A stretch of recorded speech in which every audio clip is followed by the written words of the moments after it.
I have to tell a joke first. Okay, who's a TI in the room? Do you know what that means? Target individual, raise your hand. Okay. Who are the government agents? Oh, there are few in the back. Okay, that's good. Okay, just checking. They usually show up to these things. Well, greetings and salutations. Let me just tell you a little bit about my background. You probably read it on the internet. My name is Dr. Robert Duncan. I've had a privileged education. I'm a scientist from Harvard. Work for the Department of Defense, CIA, Department of Justice, almost all the three-letter acronyms that you can imagine. And so when I was asked to speak here, super soldiers, what does that mean to me and mind control? And so I took a scientific approach. So this is going to be a very different speech. This is from my background. I worked on the Soldier 2000 project, which is trying to make a soldier, a cybernetic soldier with a heads-up display, directional sound, and we'll get into that.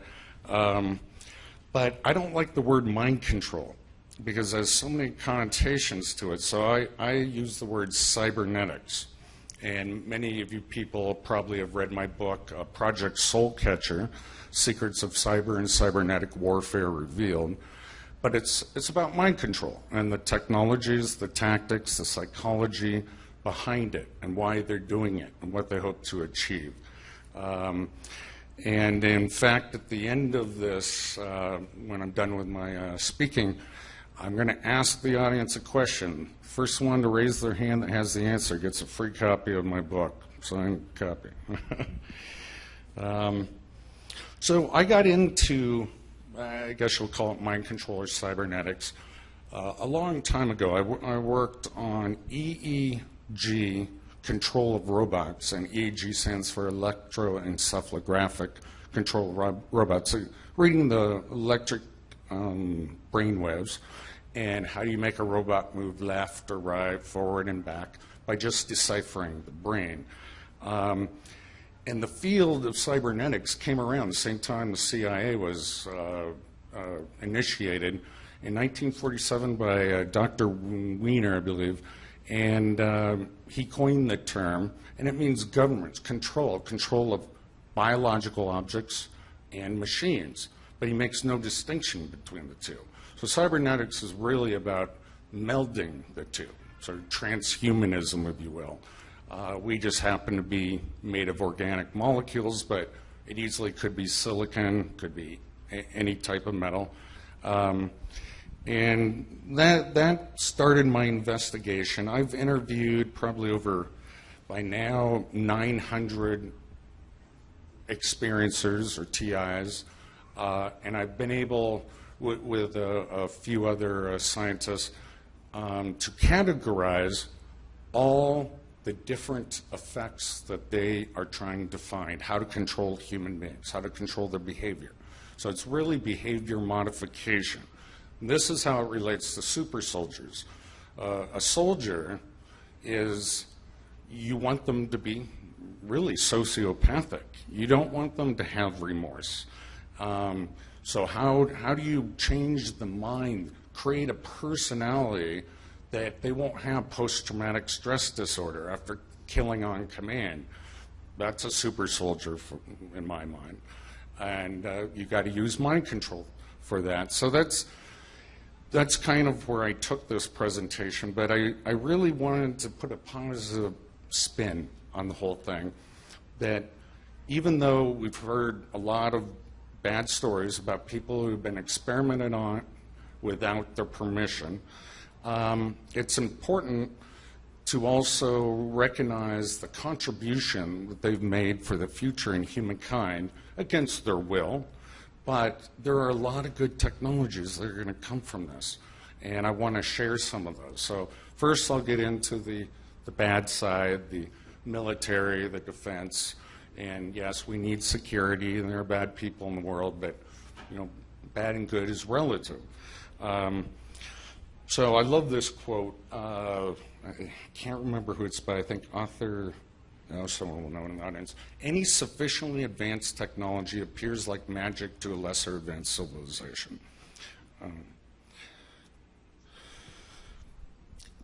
So the military uses of mind control. Rand Corporation came out with a new warfare theory that wars aren't going to be won just by who puts in the most resources, and over time attrition occurs from whatever country, and they have to forfeit eventually. They said it's going to be based on swarm theory, where the soldiers will be able to read each other's minds in a hive mind, and you'll hear me talk about this, a cybernetic hive mind, where it's faster than using a cell phone or a microphone, that literally it's the speed of thought, and they'll be able to know each other's position and be able to swarm. They also call them Beowulf clusters, which is a computer term of high-speed computing theory. And so that's where warfare in the future, a super soldier will be part of this cybernetic hive mind, that he's connected to many other minds and knows what's going to happen on the battlefield and be aware with multiple people.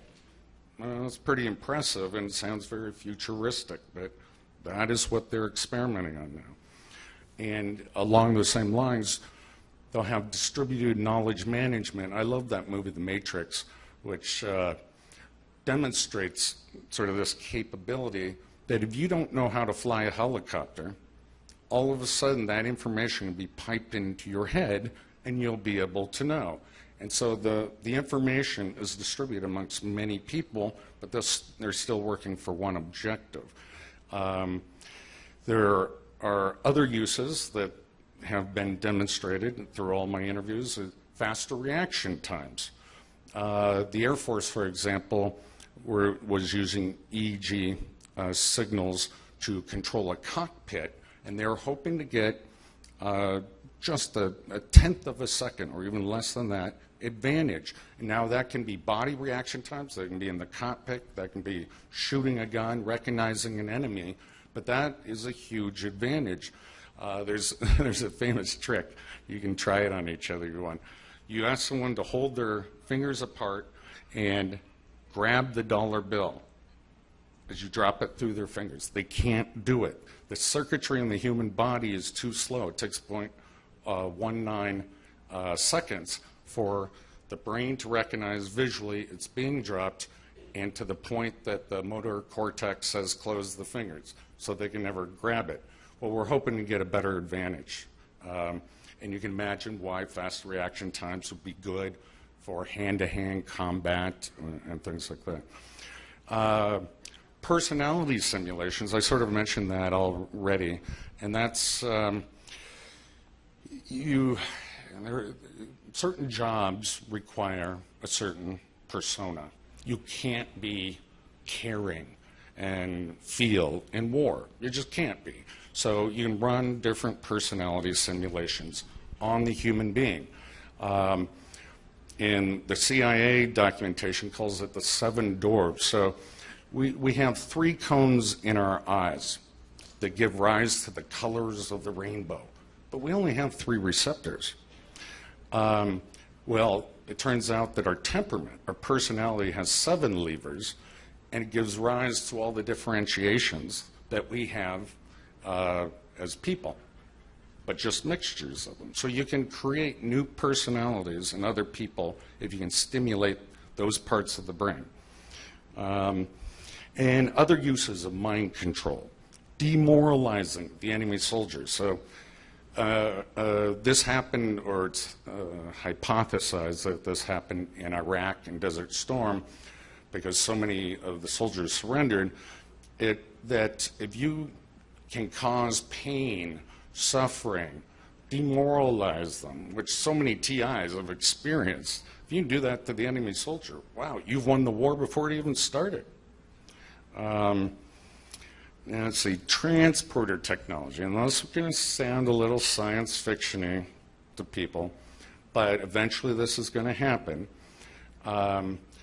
That it's called EEG heterodyning EEG cloning, that one person can be put into another person's mind at a distance. And and then we'll get into the next thing, and I'll talk about that a little more. So there are many DARPA documents out there that you can research. It's remote control soldiers. So imagine, sure, you have nuclear weapons, your biological weapons, but if you can control the human beings that have their finger on the button, you're one step ahead. So this is kind of where it's going. You're trying to control your enemy's thought process, win their hearts and minds, literally take control of their minds. And that's the theory behind remote control soldiers. Kind of along the same lines are super spies. And very dark topic. You can read about it in my book. I don't want to go into too much detail, but I study programmed assassins and Manchurian candidates. How are they programmed? How does this work, especially using mind control? You can do it with drugs and physical torture, but how do you do it wirelessly? And so they use some of basically the same techniques, monarch programming it's called, and to cause trauma-based conditioning, split the personality, and program one of the personalities to go after a person. So how do they do that? And, I don't want to offend anyone here, but so one of the technologies I worked on for the Department of Defense was voice transformation. And we used it in Iraq to fool the other colonels that their general was calling with their own voice. We had their phone numbers. They used cell phones. They didn't have anything else. And convince them to go another direction, totally against, any logical warfare pattern. So voice transformation can also be used, unfortunately, in TIs that they're convinced their voice to skull, whatever they're hearing, is one of the relatives, their neighbor, and that's, it's generally just not the case. It's using voice transformation technology to convince them to go after somebody who was not part of their targeting. And that's part of how you program an assassin, Manchurian candidate. MK Ultra, and people are probably aware of that term, the old CIA, 1970s church investigation hearings. They want spies to have really good memories. You look at a document, you remember license plates, and a lot of the people I interviewed were going through these kind of experimentations, and they can increase the memory capability, but there's always a cost. If you add any sense to a human being, you're deprecating some other sense. And so, it may be useful for their specific purposes, but it's not how us humans were evolved to be in a natural state. But, and it overexcites the brain. And if you overexcite the frontal lobes, it increases the memory capacity of the hippocampus, where most of the memories are stored. So it's overstimulation of the brain is one technique, and you can read more about that in my book. Splitting personalities and monarch programming. This is just such a horrible topic, but if you torture a human being enough, they often will create split personalities to repress the bad memories. And they found a way to bring up these split personalities and program them to do tasks. And it's often called monarch programming, very old psychological techniques, but they're still being used with modern day technologies. So mind control, wireless cybernetics, as I call it. And there are ways to enhance senses even. So by doing something similar, you can get people to hear certain frequencies better. You can sensitize them to it. You can make their visual acuity even better, such as at nighttime. We have rods in our eyes, which are for nighttime seeing, versus the cones. Takes about 30 minutes for your eyes to adjust, but that's our nighttime seeing. But you can actually do something even more bizarre and add senses to the human mind.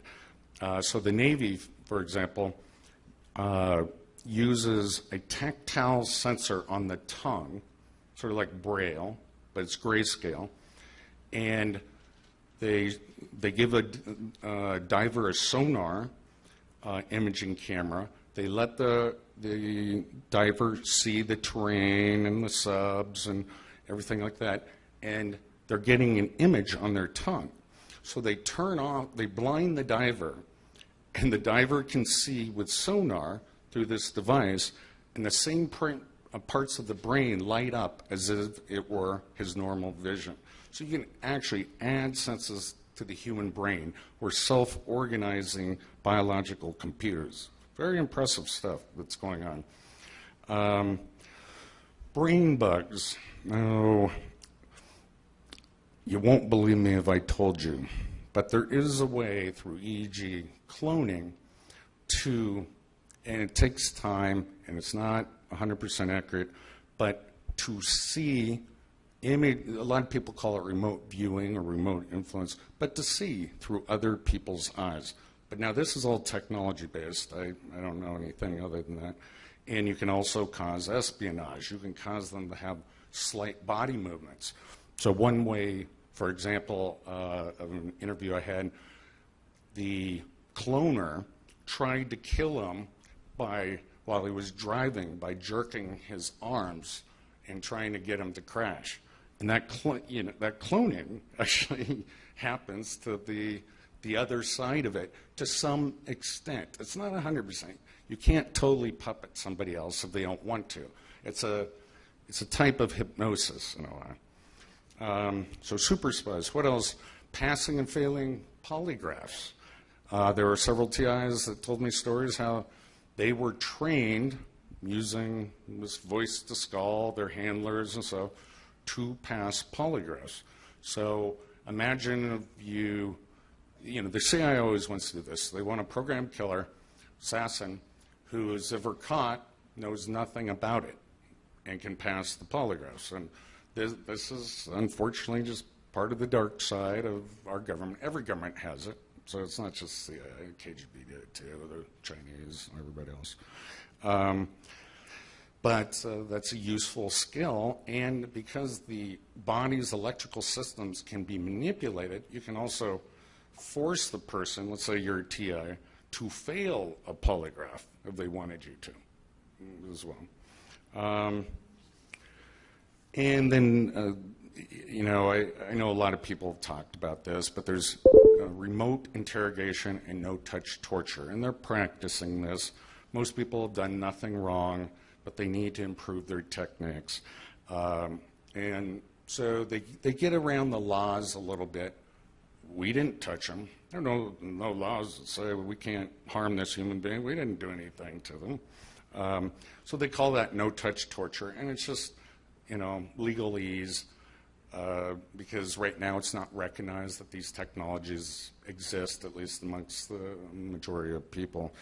And interrogation, this very fascinating topic, very deep. I'm not going to go too much into it. But they can probe your mind so thoroughly through associations and stimulation that they can probe it while you're dreaming, even. Dream programming and dream memory. So how many people, I imagine, I know some cultures like the American Indian culture really believe their dreams are from God. Very important to them. They wake up, they remember them. What if you could manipulate those dreams? You could control a lot of people. They would believe it. They would believe it, that it was from the natural source and not an artificial source. But there might be some good that comes from all of this new technology that is arising. It's going to change humankind more than computers or the internet. It's going to be the next technological disruptive event. when this is finally announced. And we see little bits of it as in the civilian sector, but the military is about 70 years ahead right now.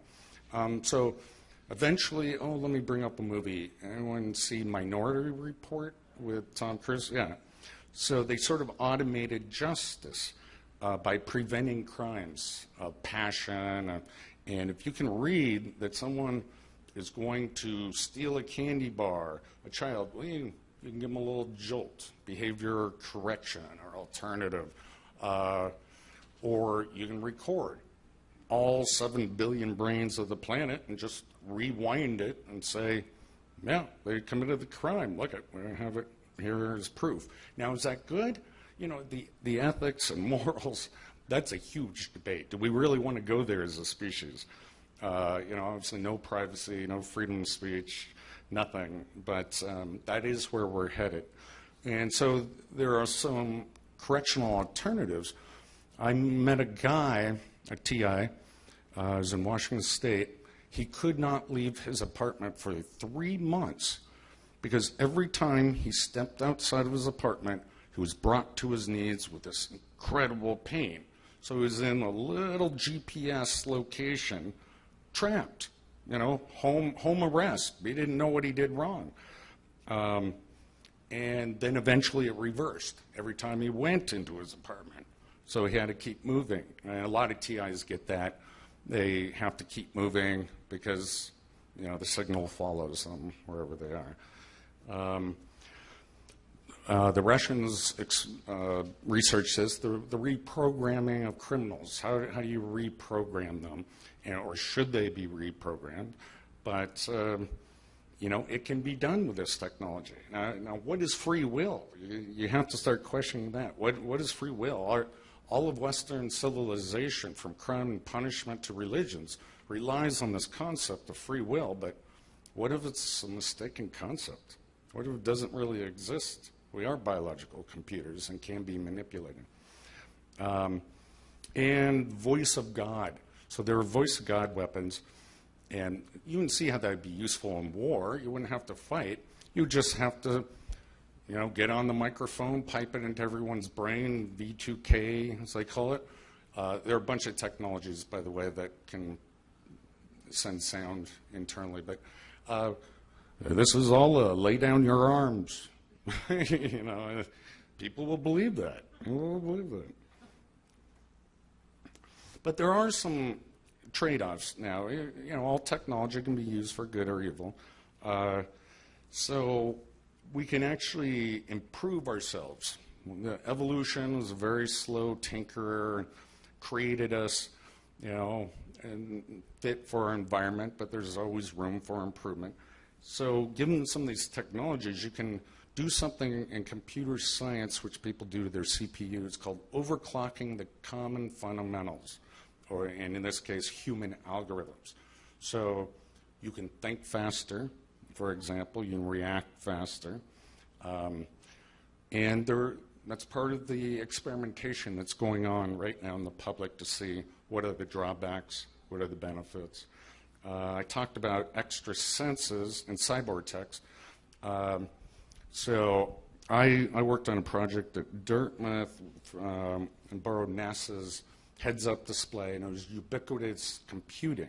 Google is now coming out with Google glasses that basically a similar idea, and you can overlap augmented reality. You can see images in front of you in your normal sight and sound and alter it. So, you know, I'm looking at Cynthia Hamill, and I know how many kids she has, where she lives, where she ate last, and I can ask her questions about that. Or, you know, whatever it may be. I don't like the color of the sky, so I'm going to change it. So that's the promise of augmented reality. I talked about the extra senses. So a lot of TIs talk about forced sleep, or they call it artificial caffeine, adrenaline boost. There are so many drugs the Air Force and Army have created so the soldier can go out and fight for a long time without a come down, and be alert, and same with fighter pilots. Well, this is an electromagnetic way for the stimulation of the brain. Clearly would do less damage cellularly than taking drugs that they give them. So, and for sleep, okay, you can actually wake up and go to bed exactly when you want to. Personally, I would love that. Intelligence and knowledge enhancements. I briefly talked about that topic. That imagine that you are trying to change an engine part in your car. You'd be able to pull that up right in your head and understand it, then get rid of the knowledge. I mean, the human brain has its limitations and capacity, but this is a way to extend what we were born with and the knowledge that we acquire in a much more rapid time. Mood management. I could use that too. But so they're experimenting with creativity.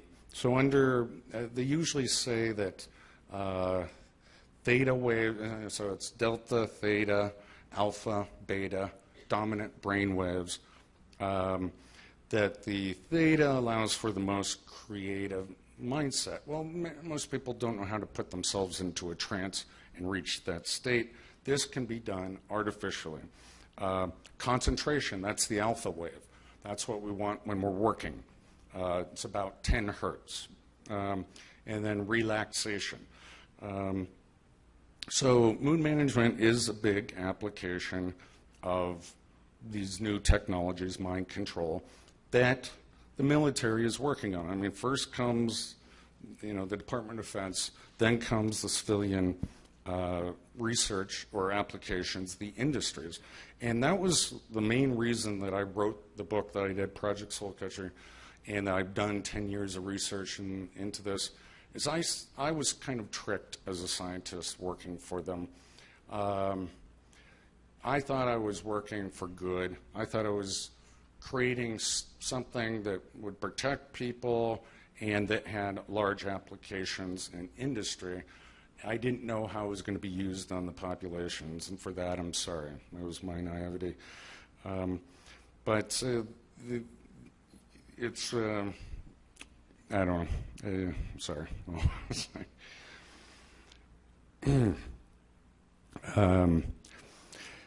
But we, us scientists, we do what we do because we think it's the right thing to do.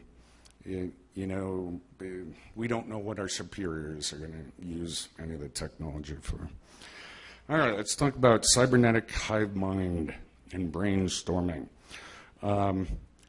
So it's interesting what they're working on, and I give credit to the CIA. They seem to be more interested in this. But they can do it between about 4 and 6 people. 6 seems to be the limit. They can create these melded minds, literally, together. And it creates all these new ideas. It's the search for extraterrestrial intelligence, literally terrestrial, meaning of the Earth, and intelligence. They're trying to increase human intelligence for military warfare strategy and such. When it comes to the civilian sector, that would be awesome. We're going to solve global warming. We're going to find all sorts of solutions. But that comes at a cost of completely overturning everything we know about our economy and our society, because intellectual property is a big deal. You come up with an idea, you hope to patent it, make some money off of it, get credit for it.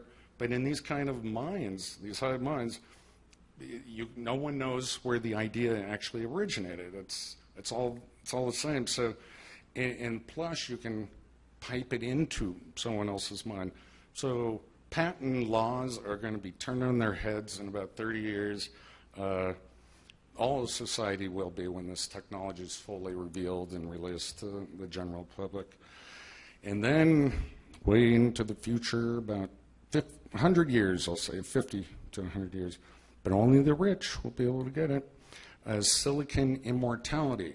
They're actually cognitively modeling the human brain speech patterns, and all the things we consider our essence, kind of make us up, and being able to put it in silicon, run it as a program. And I'll talk later, the British Telecom can actually put it into another person. They're working on that. So capturing one's essence, what an interesting thing. We think we're infinite beings, but no, we're still finite. We're still finite. And so machines will overtake humans, or will combine with them eventually. I know it's going to be a weird future. I won't be around. But, and then Vanilla Sky, have you seen that movie? That gives rise then to the possibility of being trapped in a virtual heaven or virtual hell until the sun runs out of energy. I'll try to look at the time. Hold on, I'll try to hurry this along. So efficient communications. Think about these technologies of mind control that are being investigated by the Department of Defense to create super soldiers. We could have universal translators. Literally, if you cybernetically hive mind meld two people, and it has to be done to you for you to believe it. It's sort of like the Matrix. You got to see it for yourself, but it does exist. Universal translators that we could help prevent wars, because the UN, imagine if all their representatives could hive mind. You can't keep secrets from anybody. Nothing, not your own even deepest, darkest secret you can't keep. So they would know if the other country was lying and playing a game. And mostly it's always distrust that leads to wars. The Iraq War, it was just distrust why we went into that. So it has applications there. Truth detectors. This is a far better truth detector than functional MRI, and then the stress factors that they use for polygraphs. And then here's an interesting one, and it falls under communication, but empathy.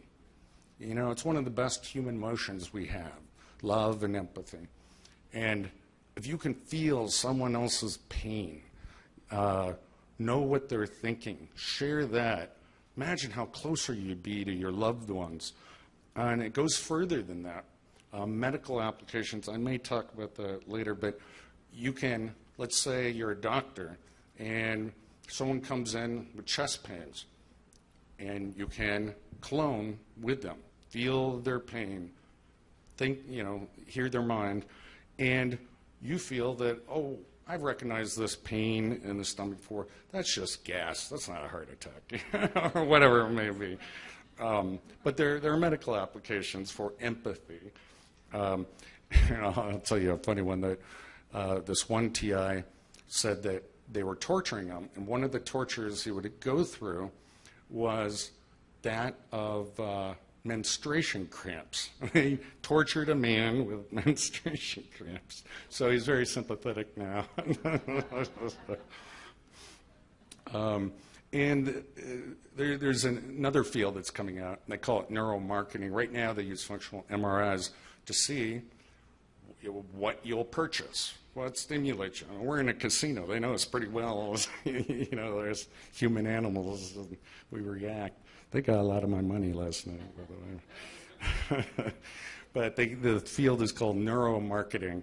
And so you can imagine walking into a store, and you have, buy Coca-Cola piped into your head. And they have a vending machine in Japan that uses a directional sonic energy that does say buy Coca-Cola, and you can only hear it if you're in front of the machine. And you remember that movie, it was in New York City, it was like Poltergeist. It's one of those movies. And they had a billboard, had this directional sound system. I am here, I am watching you. It freaked people out. But that's a sonic technology. That's not what I'm talking about. I'm talking about electromagnetic stimulation of the brain. Another great application is accelerated education. We spend so much in this country from raising a baby and educating them up through college. This will allow you to cognitively model your professor, literally, e.g., clone them, and you'll be able to learn 10 times faster and at a much cheaper rate. And this will increase the productivity of society. But these technologies, because of mood management and everything else, will turn us into very efficient rats.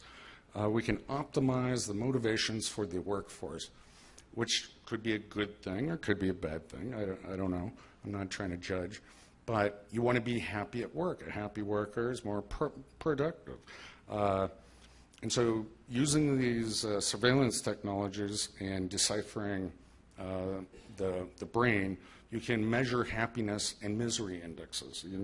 You can know on a scale of 1 to 10 how happy a person is at any given time. It even has applications in fixing autistic children, which is during development, the brains decide to rewire themselves in an unusual way, but we can correct that now. We can correct that. Deafness. Well, people have V2K. You obviously can pipe in voices and people can fix that. And blind children, some people are able to clone the vision, remote viewing, onto somebody else. So you can fix blindness just using these very secret technologies.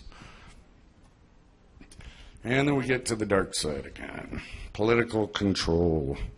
They're obviously doing this now. The people who say anything against the government, whistleblowers in the military, they have a higher proportion in the group of TIs than the rest of the population. And, that's just true throughout history. I don't know if I can say much about that. It gets worse with these weapon systems. There's a weapon system called Satan, which is silent assassination through adaptive networks. And it's basically a brain print assassination. You can remote lobotomize people. You can induce schizophrenia.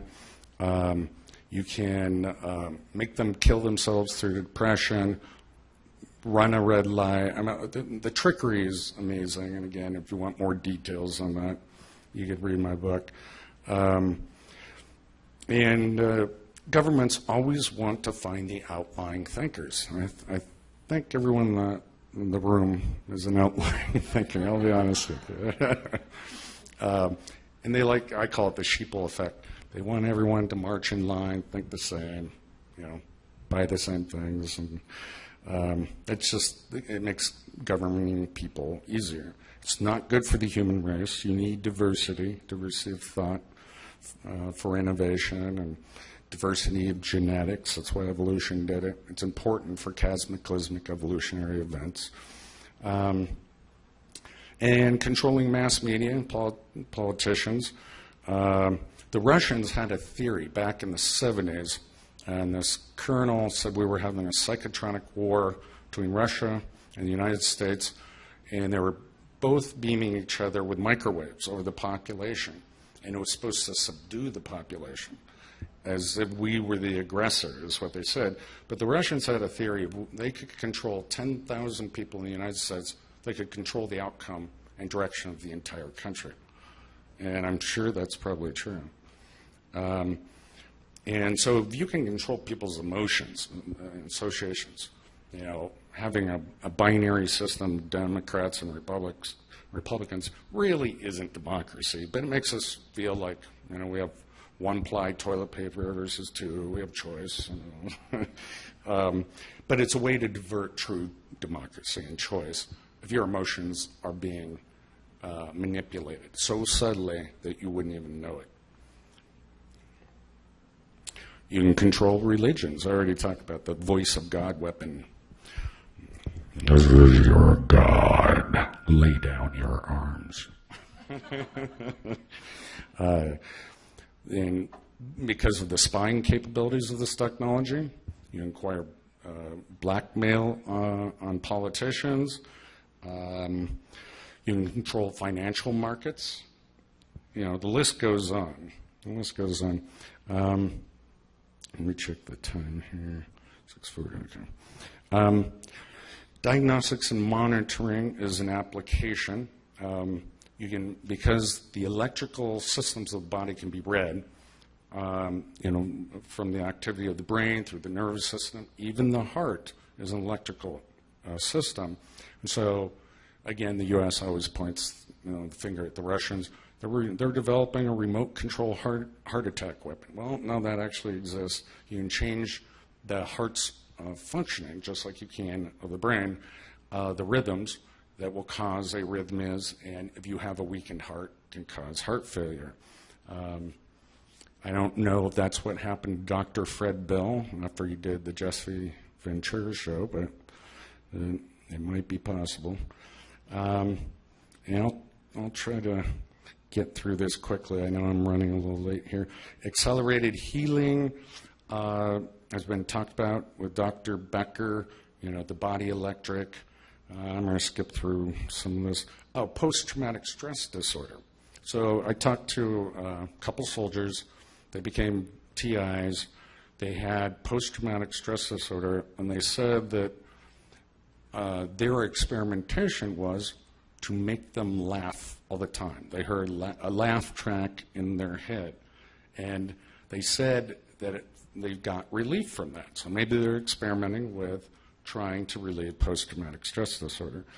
You could obviously use this for antidepressants. Much of the country is on antidepressants. We don't know what the long-term effects are of these drugs, but imagine if you could turn a knob, press a button. I want to feel happier right now, or I want to be serious, or I want to go to sleep. But see, and the problem with that is it's sort of like the slot machines, that it's a runaway process. Makes me feel good, press a button, and that makes you feel good all the time. You just keep pressing the button. So there has to be regulations about it. And then behavior modification. The CIA called their program behavior modification. So we could use it to quit smoking, lose weight, maybe drug addiction rehabilitation. I mean, a lot of potential applications. One TI told me that they could not get drunk, that they were running some sort of signal on him that no matter how much he drank, he could not get drunk. And that was actually in the list of 26 different drugs that the CIA was asked to create in the beginning, is something so that you would not get drunk. So they're running the same experiments, but they're just using electromagnetic entrainments of the brain instead. I like this one, cures for sensory privation. Those who have voice to skull, I don't know who's out there, but they imagine if it were a good voice. And I know one guy that he thinks he's talking to God, and I told him, no, that's not good. But it's a positive experience for him rather than a negative. So you can imagine if you're lonely and you're living alone, all your kids have died, and et cetera, that might actually be a good companion for you, your own personal Jesus, so to speak. It's better than the psychic car. Yeah, cheaper. Yeah. I'll just move on, try to wrap this up.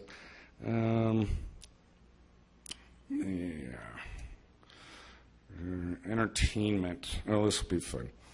So this is right out of Total Recall, but this is truly part of the capabilities of full control of the human mind. Is you can change, they called it the ego trip in Total Recall, but you have virtual vacation, sort of an awake, dreamlike state. And we humans need vacations for whatever reason, get away from what we do. And so that's going to be in the future. Memory implants. So there was a movie called Sunshine of the Spotless Mind. It was also a book. But you break up with your ex and it bothers you, well, they can just zap those memories away. So, I don't know if that's good. I don't know if it's bad. I'm not discussing ethics here.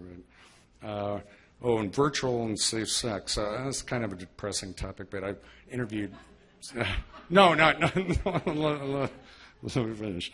The depressing part is where this information came from. Is, I've interviewed like at least 900 TIs, and they're generally very depressing. They've been tortured for many years. And what's very common in the monarch breakdown process is simulated rape. And that's what splits the personality. It creates trauma. But anyway, that they can even do that shows that the whole industry could potentially form of sex industry and altered states. So think of the drug cartels. We have enough problems with drugs in this country, but that you can create synthetic drugs that stimulate the mind in different ways. How are you going to regulate that? It's just information being piped into the brain. So that's going to be a future issue. And, okay, last slide. And then it kind of gets, you think in the big picture, that, Germany does this. Every country wants to dominate the world, and it's called social or cultural engineering. And using these weapon systems, literally altering people's minds or killing the ones that you can't alter, is a form of eugenics, genocide. But because you're doing it with minds and not genetics, it's called menticide. And I think it's an ongoing silent Holocaust. This is worldwide, what a lot of TIs are talking about. This is worldwide. They also call it intelligent design, or memetics engineering, a term coined by Richard Dawkins. That memes are the ideas that we speak, we pass in conversation. They mutate, they mate, and they're passed on. So I always say this century, 21st century, will be known as the age of spiritual machines and soulless men. And I always like to give some good quotes to end. We cannot leave governance to our leaders. We cannot leave news to the corporate media. We must be the voice of truth. Our lives begin to end the day we become silent about things that matter. Powerlessness and silence go together. We should use our privileged positions not as a shelter from the world's reality, but as a platform from which to speak. Thank you.